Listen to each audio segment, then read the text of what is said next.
Eugénie Bastier, on vous retrouve tous les vendredis ce matin. Eugénie, vous souhaitez faire un pas un petit peu hors de l'actualité pour nous parler de la figure du héros aujourd'hui. Oui, parce qu'il y a 6 ans, le 23 mars 2018, le lieutenant-colonel Arnaud Beltrame donnait sa vie en échange d'une otage au Super U de Trèbes.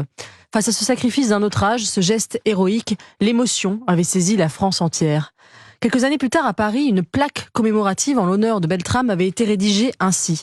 Assassiné lors de l'attentat terroriste du 23 mars 2013 à Trèbes, victime de son héroïsme. Victime de son héroïsme. C'était des mots maladroits, évidemment, corrigés depuis, mais qui témoignent de l'incapacité que nous avons désormais à distinguer entre le héros, catégorie en voie de disparition, et la victime, catégorie en voie d'explosion. Depuis 2016, il existe même une médaille de reconnaissance des victimes de terrorisme, qui arrive protocolairement, apprend-on, avant la croix de guerre, puisqu'elle est décernée par le président de la République en personne. Cette distinction oxymorique abolit désormais la différence entre héros et victimes. Aux victimes, la patrie reconnaissante, telle est la devise écrite désormais au fronton de la modernité. Alors certains y verront un progrès de civilisation, d'autres regretteront les hiérarchies d'antan. Mais c'est une chose de le constater, mais comment en est-on arrivé à ce retournement entre héros et victimes ? Mais justement, c'est tout l'objet du livre de François Azouvi, Du héros à la victime, la métamorphose contemporaine du sacré. Il explore les différentes étapes de cette mutation anthropologique sans précédent. Alors l'historien parle de la Grande Guerre de 14-18. À l'époque, c'est l'apothéose du modèle héroïque. C'est Charles Péguy, mort une balle dans le front, après avoir écrit cette phrase qui pourrait choquer aujourd'hui « Heureux ceux qui sont morts pour la terre charnelle ».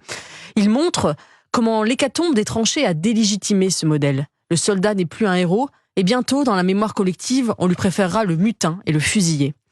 Mais c'est surtout la Seconde Guerre mondiale et l'horreur vertigineuse et insondable du génocide juif qui a fondé cette figure de la victime devenue omniprésente. Dans les années 70, explique-t-il, vient le temps de l'emballement. La dynamique victimaire n'a plus de contrepoids. Elle s'engage dans une frénésie sans limite. La victime prend toute la place. MeToo, moi aussi, je suis une victime, est devenu le cri de notre époque. Et moi, et moi, et moi, chacun veut sa place sur le podium de la concurrence victimaire. On ne recherche plus l'honneur, mais la compassion. Je souffre, donc je suis, comme le dit Pascal Bruckner dans son dernier livre. Aujourd'hui, Eugénie Bastier, il n'y a plus de héros dans notre société. Eh bien, hier, nous avions les saints, les soldats, les aviateurs de l'aéropostale. Aujourd'hui, nous avons la performance sans risque des footballeurs et l'audace égoïste des start-upers. Et pourtant, jamais nous n'avons eu autant besoin de héros, parce qu'on a besoin de ce qui nous manque, justement. Plus la victime règne dans le présent, plus nous cherchons des héros dans le passé. En témoigne l'esprit de commémoration qui règne dans notre pays. Emmanuel Macron ne cesse de rendre hommage à des héros disparus, de Manouchian à Philippe de Gaulle.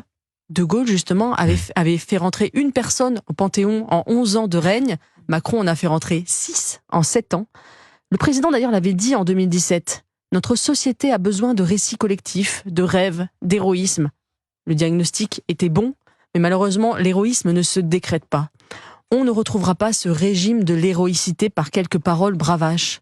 Car celui-ci était intimement lié à la transcendance. Sans croyance collective, dans un dieu, une patrie, un destin commun ou dans l'histoire, il y a du courage individuel, mais il n'y a plus d'héroïsme. D'ailleurs, Arnaud Beltrame avait la foi. Ce n'était pas un hasard. À méditer. Signature Europe 1, Eugénie Bastier. Merci beaucoup, Eugénie. Il est 8h53.